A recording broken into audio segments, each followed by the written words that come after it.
സങ്കീർത്തനങ്ങൾ 38. രോഗിയുടെ രോദനം. കർത്താവേ, അങ്ങയുടെ കോപത്തിൽ എന്നെ ശാസിക്കരുതേ. അങ്ങയുടെ ക്രോധത്തിൽ എന്നെ ശിക്ഷിക്കരുതേ. അങ്ങയുടെ അസ്ത്രങ്ങൾ എന്നിൽ ആഞ്ഞു തറച്ചിരിക്കുന്നു.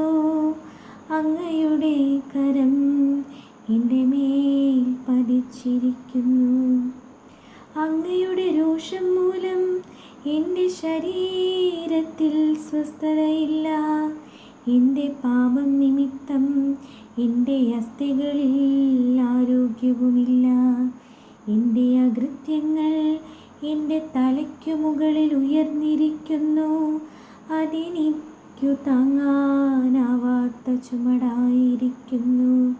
എൻ്റെ ഭോഷത്വം മൂലം എൻ്റെ വ്രണങ്ങൾ അഴുകി നാറുന്നു. ഞാൻ കുനിഞ്ഞ് നിലം പറ്റി ദിവസം മുഴുവൻ ഞാൻ വിലപിച്ചു കഴിയുന്നു. എൻ്റെ അരക്കെട്ട് ജ്വരം കൊണ്ട് പൊള്ളുന്നു. എൻ്റെ ശരീരത്തിനു തീരെ സൗഖ്യമില്ല. ഞാൻ തീർത്തും ക്ഷീണിച്ചു തകർന്നിരിക്കുന്നു. ഹൃദയക്ഷോഭം നിമിത്തം ഞാൻ നെടുവീർപ്പിടുന്നു. കർത്താവേ, എൻ്റെ ആഗ്രഹങ്ങൾ അങ്ങേക്കറിയാമല്ലോ. എൻ്റെ തേങ്ങൽ അങ്ങേക്കജ്ഞാതമല്ല. എൻ്റെ ഹൃദയം തുടിക്കുന്നു. എൻ്റെ ശക്തി ക്ഷയിക്കുന്നു. കണ്ണുകളുടെ പ്രകാശവും എനിക്കു നഷ്ടപ്പെട്ടിരിക്കുന്നു. എൻ്റെ സുഹൃത്തുക്കളും കൂട്ടുകാരും മഹാമാരി നിമിത്തം എന്നിൽ നിന്നകന്നു നിൽക്കുന്നു.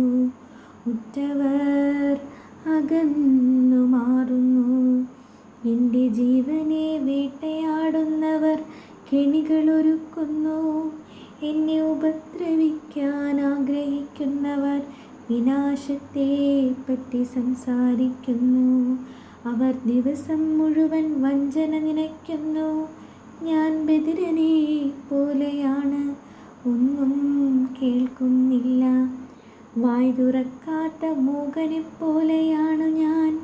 ചെവി കേൾക്കാത്തവനെ പോലെയാണു ഞാൻ. ഞാനൊരു മറുപടിയും പറയുന്നില്ല. കർത്താവേ, അങ്ങേക്കു വേണ്ടിയാണു ഞാൻ കാത്തിരിക്കുന്നത്. എൻ്റെ ദൈവമായ കർത്താവേ, അങ്ങാണ് എനിക്കുത്തരമരുളേണ്ടത്. ഇതാണെൻ്റെ പ്രാർത്ഥന. എൻ്റെ കാൽ വഴുതുമ്പോൾ അഹങ്കരിക്കുന്നവർ എന്നെ പ്രതി സന്തോഷിക്കാനിടയാക്കരുതേ. ഇതാ ഞാൻ വീഴാറായിരിക്കുന്നു. വേദന എന്നെ വിട്ടുപിരിയുന്നില്ല. ഞാൻ എൻ്റെ അകൃത്യങ്ങൾ ഏറ്റുപറയുന്നു. എൻ്റെ പാപത്തെ പറ്റി അനുതപിക്കുന്നു. കാരണമായി എൻ്റെ ശത്രുക്കളായി തീർന്നവർ ശക്തരാണ്. അന്യായമായി എന്നെ വെറുക്കുന്നവർ അനേകരത്രേ. നന്മയ്ക്കു പ്രതിഫലമായി അവർ എന്നോട് തിന്മ ചെയ്യുന്നു. ഞാൻ നന്മ ചെയ്യുന്നത് കൊണ്ടാണ് അവരെൻ്റെ വിരോധികളായത്. കർത്താവേ, എന്നെ കൈവിടരുതേ. എൻ്റെ ദൈവമേ, എന്നിൽ നിന്നകന്നിരിക്കരുതേ. എൻ്റെ രക്ഷയായ കർത്താവേ, എന്നെ സഹായിക്കണമേ.